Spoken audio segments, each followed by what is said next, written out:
University of Nigeria, second choice. Accountancy, first choice. Accountancy, second choice. So I wanted to do the accountancy University of Nigeria. I did not give myself any. I wanted it to be University of Nigeria, not University of Ibadan. So first year I was given admission to read management. I declined it. That was 80, 83, 83. I didn't go because I applied for accountancy, but they gave me. But you know this cashment thing now. A lot of guys will not even score what I scored. They'll give them if they are from the side. So 84 also I applied accountancy. And in that year, I even tried to change my course to economics. I came, I met the professor, and they still sent me management. I also declined. I didn't go. Just like Sugar was saying, at that time, you don't have people that are there to counsel you that, for God's sake, you can still be an accountant, even if you read management.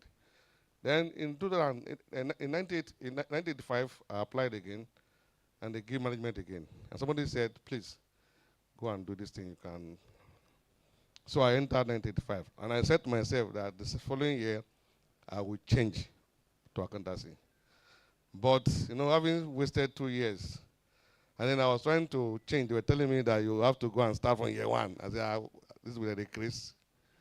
So I entered. So I said, let me be doing management. First year, we all did the same thing. And in second year, I started doing all accounting courses. Second year, I think it was only government accounting that was the difference. So third year, all that thing, I was doing all accounting. In fact, there was 1 year that the man came, the invigilator, there's one stubborn boy, the guy that they beat in Ife, that they drove back to, he took me and kept me at the back. So what are you doing here? So I was looking at the accounting student in the front, I was at the back, writing. And that day, when he said, pens off, of course I stopped writing. I was just reading. The guy came and slapped me. I was writing. But then I followed him and somebody said, just leave him. So I continued like that. And when I left university, of course, let's even leave what happened. In my department then, I think only myself and Ken Okoko were 3-pointer up till final year. But in the final year, I don't know what happened. They gave me 2.9999 something and brought me down. And they brought some two boys up. They gave Kenedoko exactly 3.0. On the day of our matriculation, conclusion, Kenneth told me that, look, your result pains me, but my result pains me, but your pains me.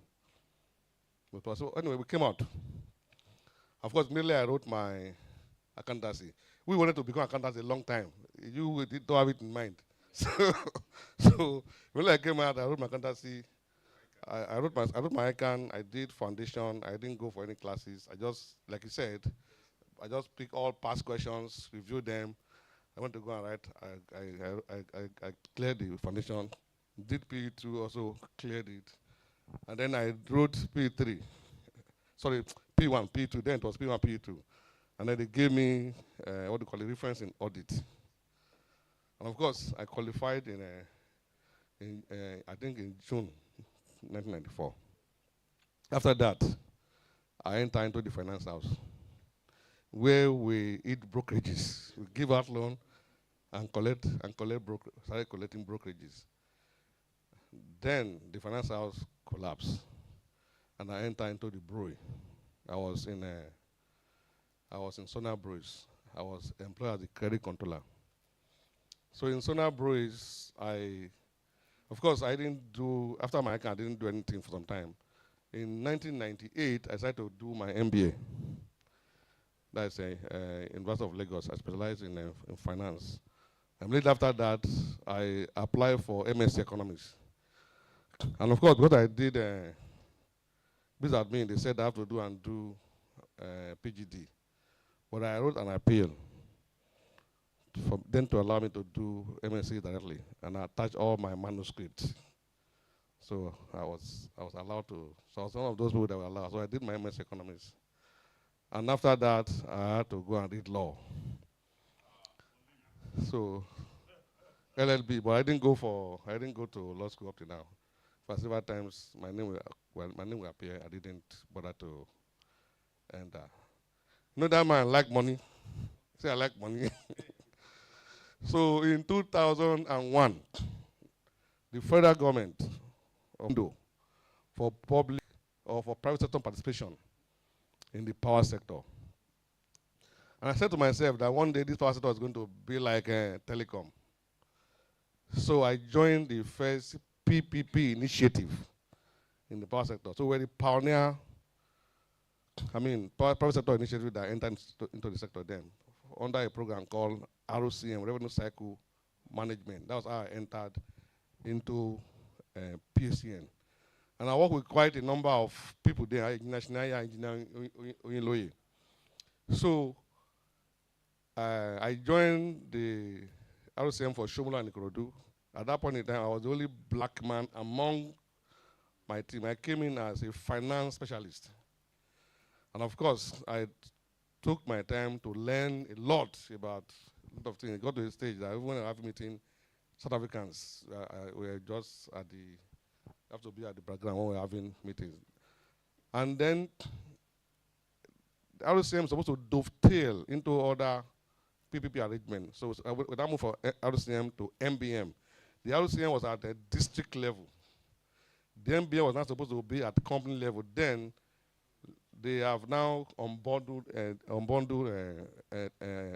NEPA, and they've created social companies, different companies that covers some. Like Lagos now has 2 companies, but others maybe 1 company for 4 states.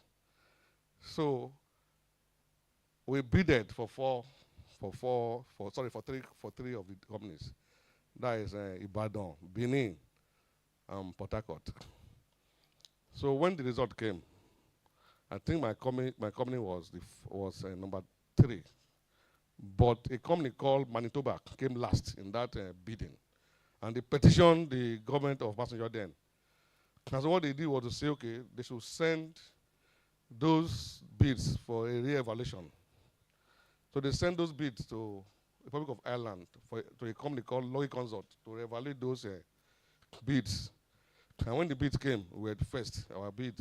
They put us in a room, and they said, they told us they are scoring criteria, everything, and eventually they say, these are the results. My company was, and those bids were prepared by me. Because actually, in preparing those bids, first of all, we give them to PwC. I found out that anything I gave to them, they were returning it back to me in a template. So I asked them, what's your fee? So I paid them off. At that point, I had 6 million naira. And I went into our hotel, me and my team, and we paid those bills. We came out with 36 volumes. I submitted my bill in Ghana Must Go, in PSCN that day. Some people were coming with spider-binded. But when they did evaluation, so we came first. And with that, I had options to go into any of the discos. But my mentor there, Engineer, told me, Abu, I think go to Benin. Because it said to me that the person that is in the Badon is a very stubborn boy, engineer Achife. Let me even tell you what happened during the evaluation. Because a lot of people were against the reforms. They didn't want the reform to move beyond the RCM to the next stage. So the day we were locked in the room and they came up with the bidding criteria and they said, we win. Immediately we started negotiation that day. In the negotiation, we were number 2. And mine was supposed to be the following day. ENL was supposed to be the first company that day by 2 o'clock. But engineer was pleading with my chairman then that we should come first in that evaluation, but my people refused. In that evaluation, the first day, it failed, and the person that made it to fail was basically that Agife. It was a very serious negotiation. When it came to my turn that morning, Engineer told me that, Abu, you are the only one that can bring us back online. Because no, people do not want this thing to succeed. But then I remember talking to Engineer one day, I told him that, look, most of this calculation will not work. was telling me that, look, you have to be in the field to score a goal. Now, first of all, let us even go in first. We can now begin to do amendment. So it was my turn. When we got to the hall that day, there was nobody. And we're told that the previous one that day lasted till 12 midnight and it failed. Eventually, people started coming by 10 o'clock. So we started. And of course, one of my skill is in financial modeling. And so I always have my assumptions. I always have everything laid down. And so when we started, and the guy would tell me, Agi would tell me, Abu, I don't agree with this. I'll ask him, why don't you agree with it? He would tell me. So okay, don't worry. I'll put down my PowerPoint. I'll bring out my model, Excel. I'll take him through all my assumptions and all that. He will shake his head. Say, let's go ahead. Eventually, at recorded time, our negotiation was successful. What we asked for was approved. And that was how we were able to bring that thing back. And then that thing ended. A quarter we ordered, where I went to MBM, so I went to Benin. So I was the one that introduced prepaid meter in Benin, in the first state in Benin. Edo, Delta, Ondo. And of course, the model was such that we were just installing. When you come to pay, you will not pay us gradually. And that was how I was there for 3 to 4 years. And it was also time to do bidding, to privatize. Of course, we bidded for both Benin and Ikeja. Tata Power was my partner in Benin, while a company called CSC was my partner, technical partner for ECO. Again, I contacted what do you call it? PwC. No, not PwC. The other one, what do you call it? What's the name of this company? Where you have this, not part of the house. The other one, what's the name? No, there's name they call them now. They were pit marking before. What's the name they call them? Accountant.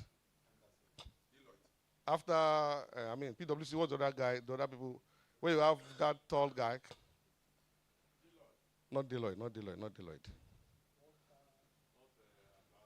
No. Atlantis has gone to, I've moved to what now? No, they don't have that name again now. They are not PwC. So they were the one, anyway, we contacted them to do our bidding, model, everything. 2 weeks to bid submission. They said they were no longer going, that the 2 weeks was too small for them to prepare the bid. I was in Dubai, because I needed to sign some contracts with different companies. So I was traveling a lot because we were negotiating a lot. There were some of those contracts, agreements, were part of what they're going to submit with that bid. So they just started to carry on. Again, I went in. I prepared those bids, myself and my team. In-house, prepared ourselves. And we won the 2 discos. But we were given only 1. Instead, they cannot give us 2. So, I'm a lawyer. I may not be practicing my law. But there's nothing I've read that I've not used in my work. There's nothing. I might not be practicing, but there's nothing that I've not used. I'm also a PPP specialist. I'm an alumni of IP3, Institute of Public-Private Partnerships. I'm a certified PPP specialist. And what that means in PPP, you want to sign enter into anything with government, you have to make sure, first of all, that your financial model is right. I mean, talking in terms of future flow, income stream are guaranteed. And the agreement too must be bankable. Otherwise, it comes to a time that the federal government will come and say they want to take over the company. So you have to make sure you hedge all the risk. Don't worry, next time. So so with that, we went to Benin. I was the pioneer deputy MD and ED of ED commercial for Benin Disco. I was there from 2013 to 2022 as the ED commercial and deputy MD. And that's when most of the time I was having interaction with Shooks each time I come to TCN, because the industry is, it's a value chain. We are interlinked, so a lot of things we do together. But in 2022, we were chased out. the government took over the company on some trump up charges. And I decided to go and work for myself. So today, I am the executive chairman of Investa Group. It's a company that I founded myself, or a group. It's made up of different companies. We are in power, of course. Having been in power for 21 years, power would definitely be one of the things that I would do. I have two companies in power. One of the companies, Inlax Power. We've heard about Inlax Computer in the past. So I bought Inlax Power. Just before I came out, I bought that company. And we are into both distribution and transmission. In fact, there are some money you are owing me, unfortunately, from the federal government. You see my name for that list. So I think Simbi is supposed to pay that money. But I'll be coming back to you. And I'm coming back to you. You saw Ajibade just now. You saw Ajibade. So we do both transmission and distribution job, from consultancy to power trading to EPC to land construction to procurement. As a matter of fact, I'm an Igbo man. I stock goods that I think are fast moving. So you can visit my warehouse. I have a lot of things. Sure, come to my warehouse, come and see, come and buy. I sell everything. I'm a trader. So I'm also into the real estate. In real estate, we build hostels. I just commissioned a 53-bedroom hostel in Unilag. We build estates. Sometimes I do JVs. I buy the land and somebody else construct. Right now we are constructing 16 units by this land. There's one we've done with before. That one, I didn't sell anyone. I just left them because the plan also is that by the time I'm retiring, I should be able to have income, rent income. Oh. I'm targeting 1 billion rent income. Then I'm in oil and gas. I just stepped out just now to talk. It's in my oil and gas business. And I'm also into healthcare. Healthcare, I'm interested in solving the cancer problem in Nigeria. So we're just putting up a diagnosis center. I don't know if you know about Mekyo. So I'm putting up something just similar to Mekyo right now in Ilupeju. The place is set. We've ordered our equipment. The equipment should be here. Hopefully by first week in January, we're able to start that diagnosis center. After that, we're now going into cancer because the company name is called Universal Cancer and Diagnosis Center. So we've made payment for the cancer equipment, but of course we have to consult the bunker where the cancer equipment will stay. So that is where I am now. I'm a businessman. So anybody that have business can come and give me. I'm willing. I'm married. Shug has 7 children. Me, I have 9.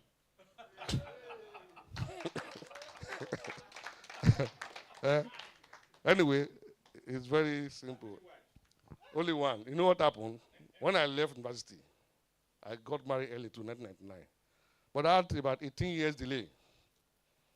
18 years delay. My first boy, I just year 1 now in UT Texas. But I had 2 sets of twins. So I have 2 sets of twins. Maybe it's those twins that added to your 7 to become 9. Okay. So what else? What else? Thank you very much. Thank you so much, sir. Please let's give him a round of applause.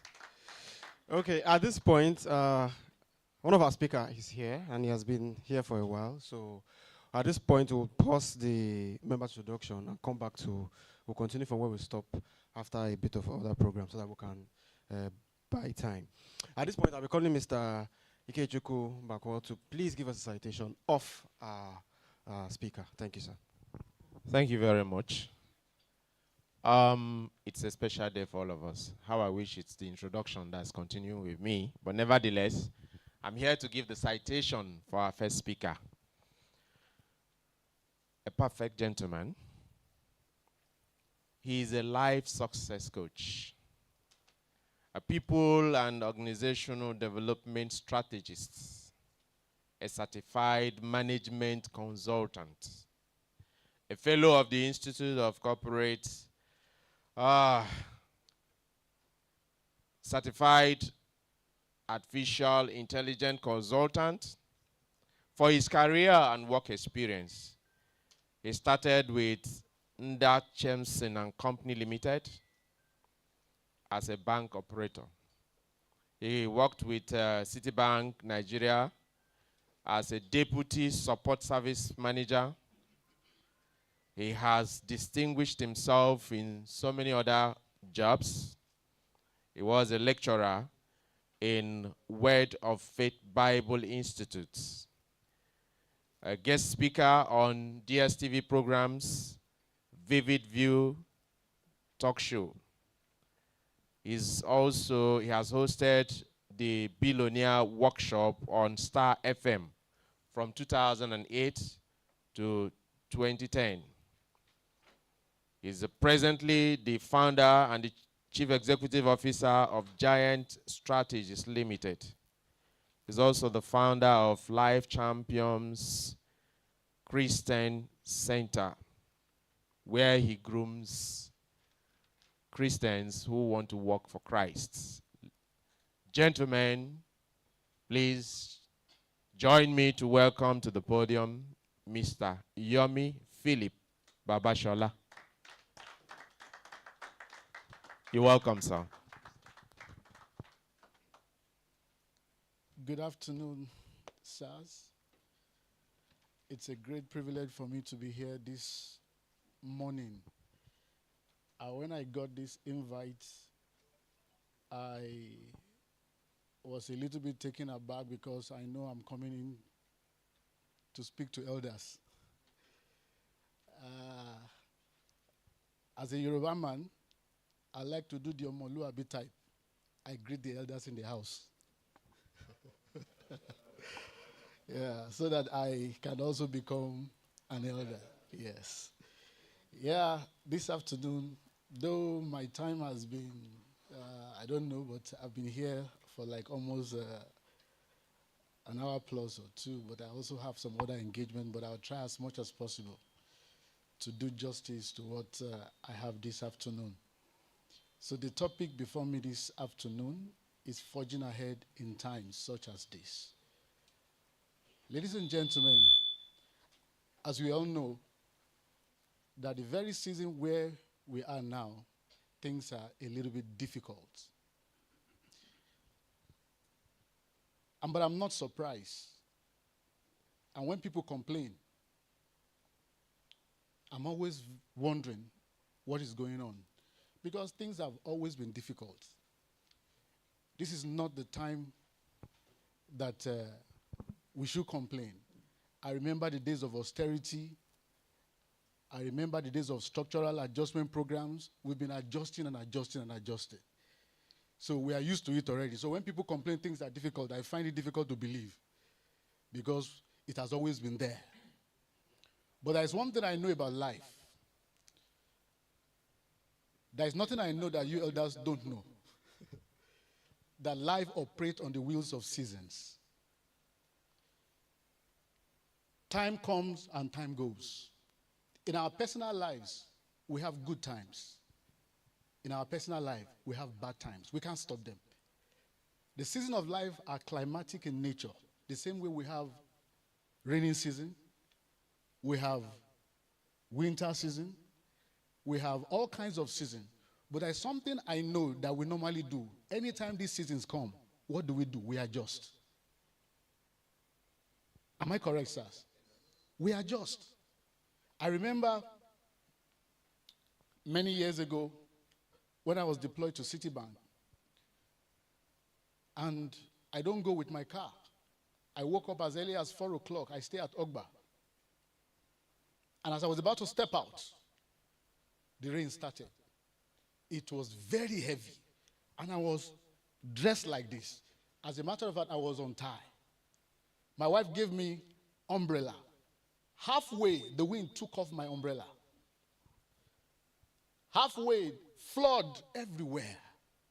I was dressed in suit. I can't go back home. I have to get to work. As a matter of fact, the wind took off the umbrella. I couldn't find the umbrella. It was still very dark. I left the umbrella. I waited at the bus stop. When the staff bus came, I entered. I was shaking. The next day, the rain started again. That did not stop me from going to work, because that is where I earn my livelihood. I have to do what? Adjust. I told my wife, I said, get me a raincoat. So the following week, when rain started, I adjusted by putting on a raincoat on my suit. I adjusted. You see, at the moment, the economic impact on our personal life is very severe. But I have to tell us, this is not the first time, it's not a new thing. The best way to handle such seasons and to forge ahead is to look for how to adjust, is to change our approach, because things will definitely change. Rain will not fall forever. Winter will not fall forever. But there's a time winter will fall and there's a time winter will go. All I need to do in time of winter is to stay warm until winter goes. So during this period, we just need some little adjustment and changes to make in order for us to forge ahead in times such as this. Otherwise, we'll keep complaining. I saw a young man they posted in Ajah some times ago. He was on the overhead bridge. He was trying to jump down. Now, what is the problem? We all have a common problem right now because all of us are trying to survive because of the economic impact. The young man could not figure out what to do. The next thing he did was, I want to jump down. We have so many cases like that. Businesses are running down. But the truth of the matter, I stand here with the little experience I have and the little research I have done, that time will come and time will go. But our strategy during this period will determine how well we will survive. Now, that will bring me to this story.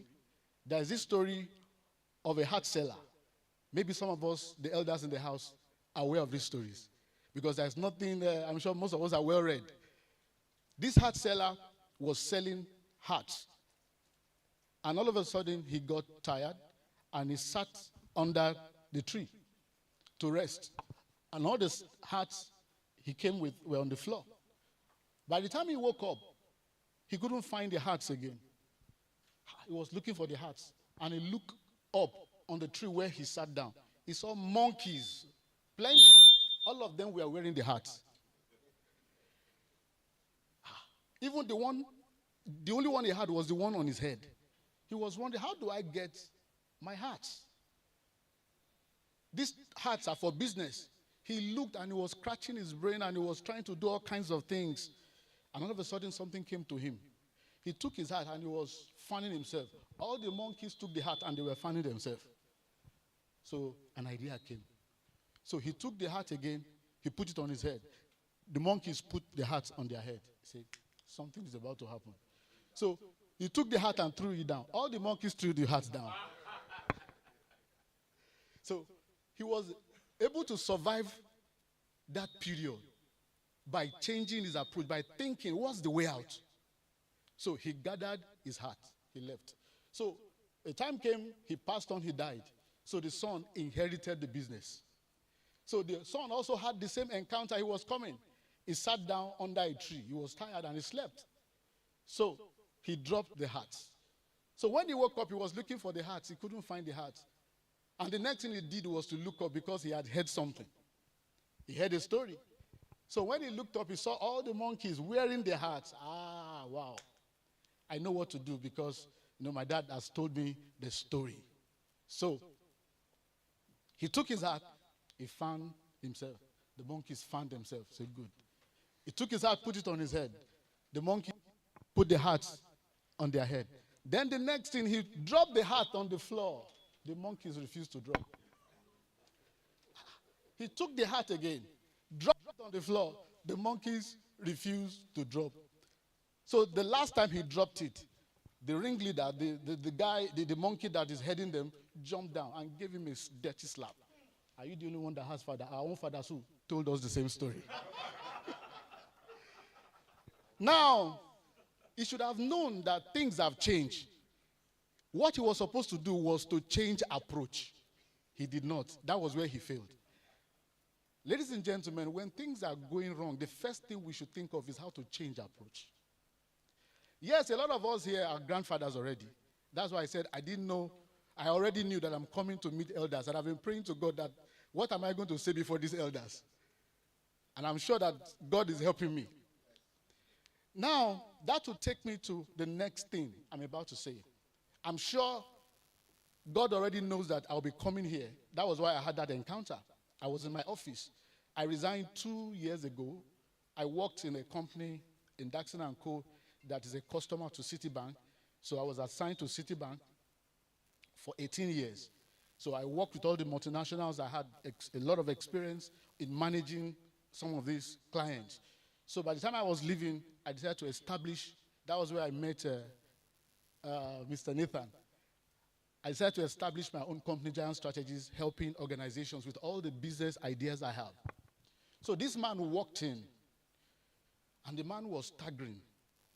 I was the only one in the office, and I was afraid. It was sounding weird. What happened? The man was looking old.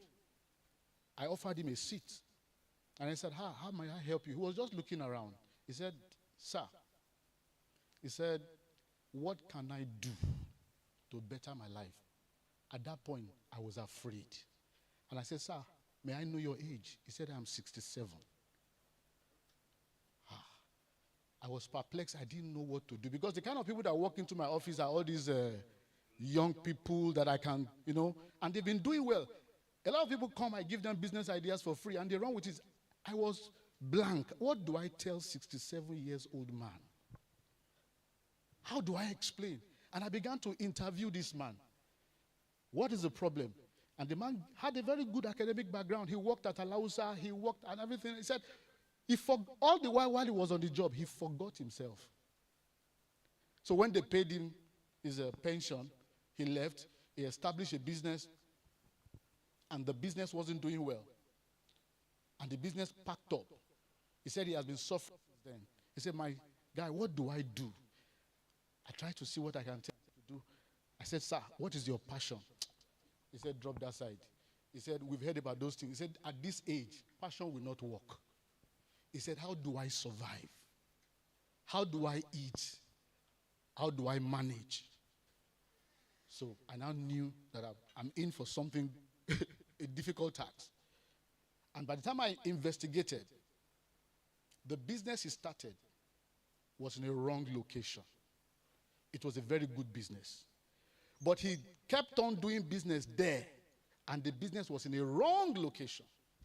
There was nothing wrong with the business, just because he was in a wrong, and he refused to change approach. At the end of the day, the man stood up and shook me. When I told him, I said, take this business out of that place. He said, I want to sell the equipment. I said, don't sell the equipment. He said, I handed over the business to somebody to manage. I said, at your age, go out, get people to work for you, but always make sure you are in the office. Any business that is not monitored, you see, the people you get will destroy the business for you. I said, you just wake up in the morning, make sure you are there. When your presence will not allow them to do anything shady. Just relocate the business to another location. And I showed him the location. He must say, why haven't I thought about this location? And the man hugged me. He said, now I know what to do. He said, I've been very stubborn. He said, I've been the one that have refused to change my approach. Number one, on the list of the things I have to tell us today, please, sir, the elders in the house, the present economic situation demands that we all change approach. Am I communicating, sirs? Yeah. No matter how good things are, things can be better. I'm a very flexible person. I'm always willing to change what is not working. One of the greatest things we can do for ourselves is to look inward and change our approach. Things can get, and those are the things I learned from Citibank. When a particular product is not working, we just move all of a sudden. We change. So to survive in today's economic world, we need to change our approach. And I've done my research. And one of the research I did was in 1930, when America had one of the worst economic recession. It was very bad. I'm sure we know about that story. It was the Great Repression. Yes. It was very bad. Even the nobles were affected.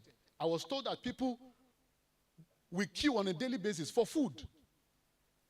The job, no job, nothing. Then this man that has been looking for a job for a long time couldn't get one because of the recession. Our own Loma that we have here that normally pack all these our debts and everything, they have their own type there. The companies have shut down. None of these companies were working. So, and they have all the dumps, all the refuse in front of their house. And everywhere was smelling. And this man couldn't bear the smell anymore. And he took his car. Very noble looking, nice man. He took his car and packed all the debts. Overnight, he was ashamed so that his neighbors would not see him. He went and packed them off. And the next day, all the neighbors observed what happened. There used to be a heap of debts here. And they went to knock his door. What happened? Where are the people that came to say, no, I did it myself. Do you know a business started on the spot? Everybody started commissioning him. And he refused. His wife told him that, what will it take from you to do this? Looking at the money that will come in. And when he had a deep thought and everything, he said, well, what do I have to lose? It's just money to come in. And he accepted. Now, the key word there was that he also changed his approach. He was looking for a job. But thank God for women, because the woman needs money. The woman said, I will join you. And all of a sudden, from that same approach, the man established a very big business. And before we know what was happening, the man was flourishing and doing well. Now, that will make me to reemphasize again, if not for a change of approach. There are so many things in this season that may look as if they want to reduce us when we approach them. But they won't. Because majority of the people we have today that have japa, if you know the kind of job they do, just by changing from one location to another, those kind of jobs, they can't do them here.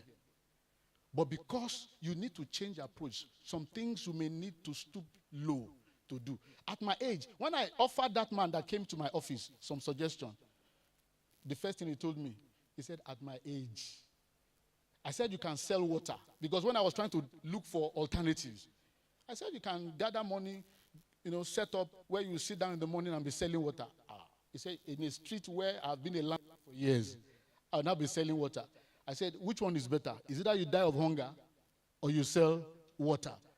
And I was able to reset his brain. Because those solutions were patterned for him because he couldn't do so many things I would offer him. And he had a lot of options. And the next thing, he grabbed me.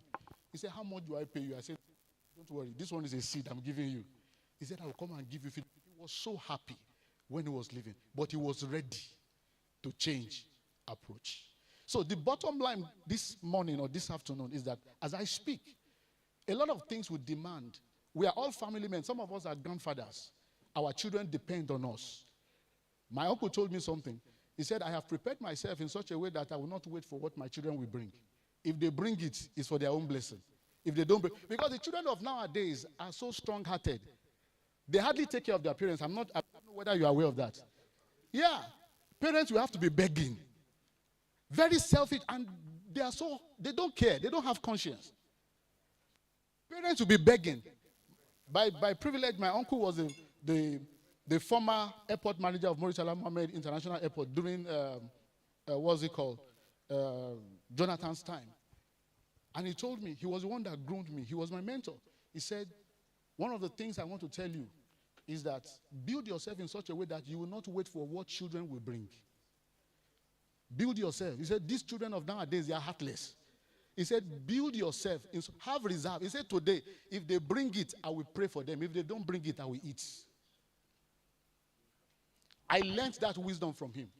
So, as I speak this afternoon, sirs, you're already on the second half of your lifespan. Am I correct, sirs? So, you're already on the second half.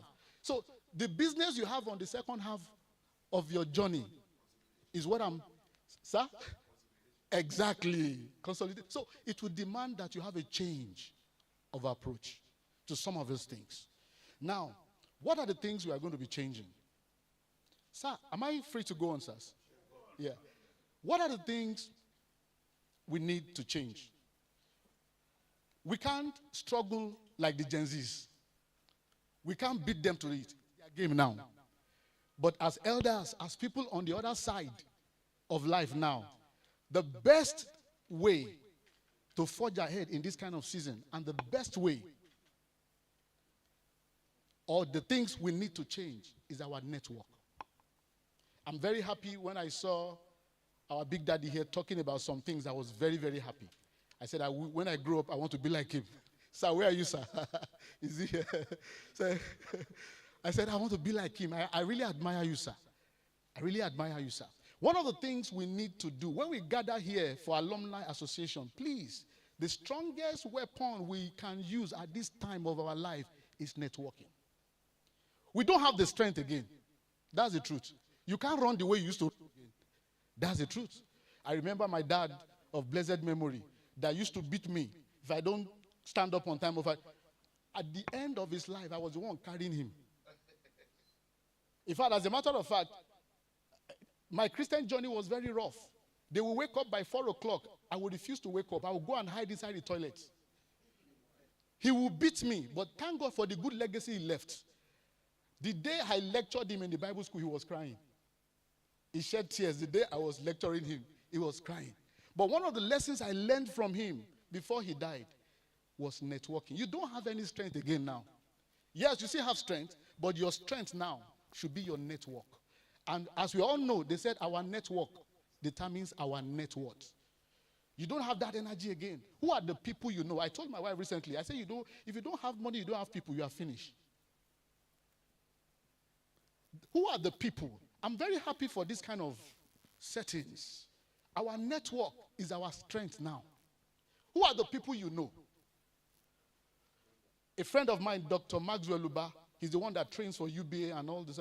He told me one day, he said, if you look at your phone and you have an emergency, and 10 people on that phone you can't call to rescue you, say delete all of them. You've heard that?